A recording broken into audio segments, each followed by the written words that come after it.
Hey guys, this is Ethan here with Magnum TV, and today we're going to be doing a review of the Henry Big Boy lever action. This particular one is in 44 Magnum slash 44 Special, and has a 20-inch barrel, 10 maybe plus one capacity. This one's got the wooden stock, normal blued receiver. So I bought this gun brand new. For like $850, I believe. Ordered it from Bud's Gun Shop. Shipped it real quick.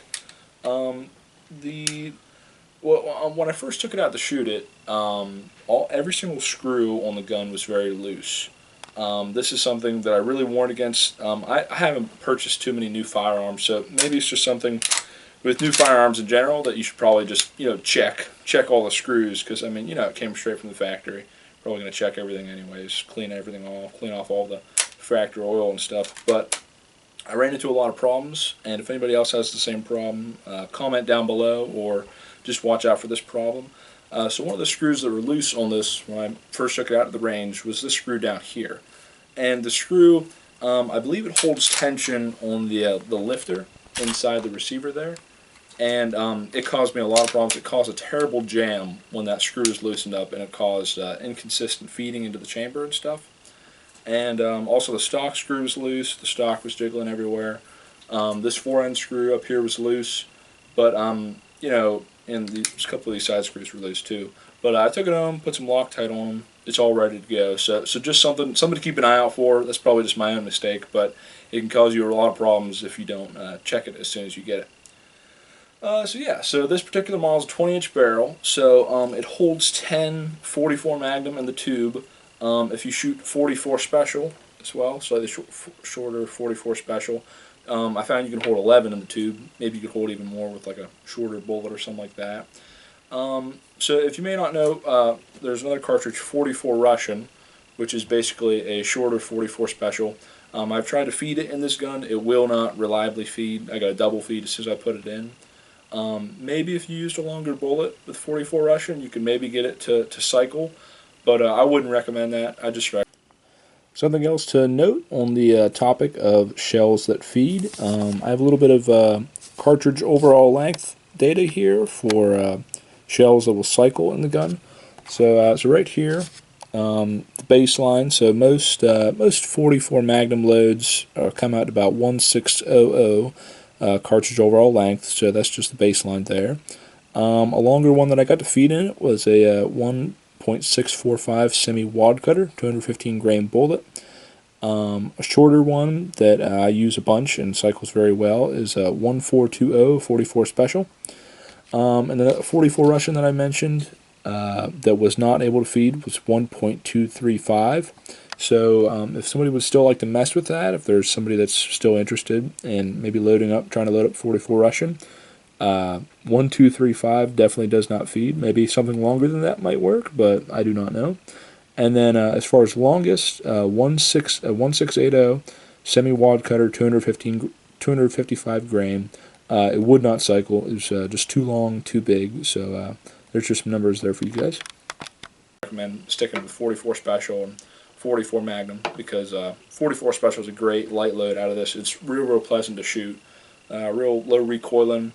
If you cast your own bullets, which I do, you can load it up for real cheap and shoot it all day long. So yeah, it's a real nice cartridge. So going over the gun here, we have our hammer in the back here. The hammer does not have a half cock.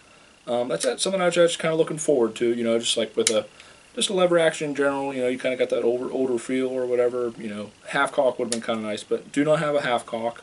There are no safety mechanisms that I know of, maybe other than, if your lever is not closed all the way, of course, it won't allow you to pull your trigger, but that's kind of hard to do. It's kind of hard to miss that. That's probably the only safety feature I know about. Might be a transfer bar or spring. It's a modern gun, so there's probably some safety mechanisms, but there's no actual safety button or half cock that you can use yourself. So moving back the gun here, comes with a really nice recoil pad, rubber recoil pad.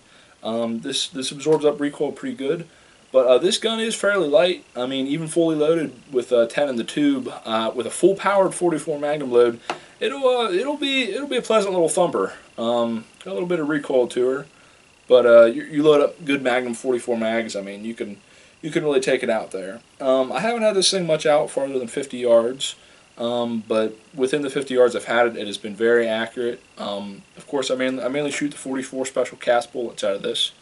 I haven't had a scope on it yet, so you haven't been able to really dial it in. But these buckhorn sights that come with it, they work real good for what they're meant for and stuff. These buckhorn sights back here, they're adjustable for height and of course left to right.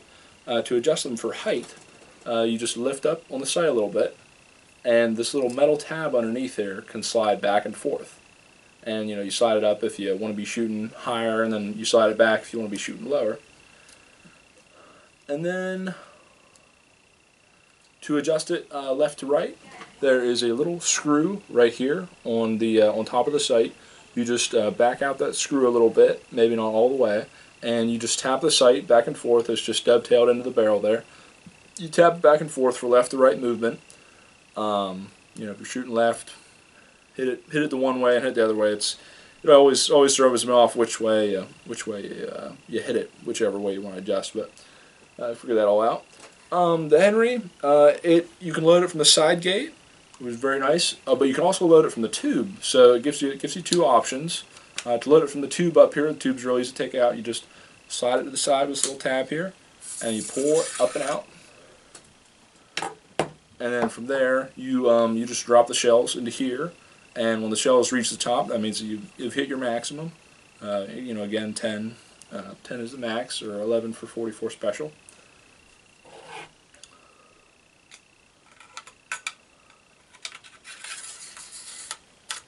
So yeah, all Henry guns that come with a lifetime warranty. They're real nice guns. They're made in the USA, and anymore nowadays, not a terrible amount of guns are made in the USA. It's definitely has that going for it. It's anything that you buy in the USA, the money's going to a U.S. company, and that money's going back to paying for U.S. workers. And I just think that's a good thing overall and stuff. So that's something to think about. Made in the USA. Lifetime warranty. Overall, very nice gun, fit and finish. Other than having to screw in all those screws, everything's real rock solid. The wood's real nice. The stippling on the side, real nice. Gives you a good grip, good purchase on the gun. The 20-inch barrels, it's definitely handy. I don't own any 16-inch barrel lever actions. I don't really think I want to either, because the 20-inch, 20-inch gives you the extra capacity. I think it's like you only lose like 2 or 3 rounds if you get a 16-inch instead of a 20-inch. But the 20-inch it's really handy. It's it's still not like a full-length rifle or whatever. So it's give a little bit extra velocity too. And yeah, overall this is a great gun. Highly recommend it. I hope you enjoyed the video. Hope to see you again soon.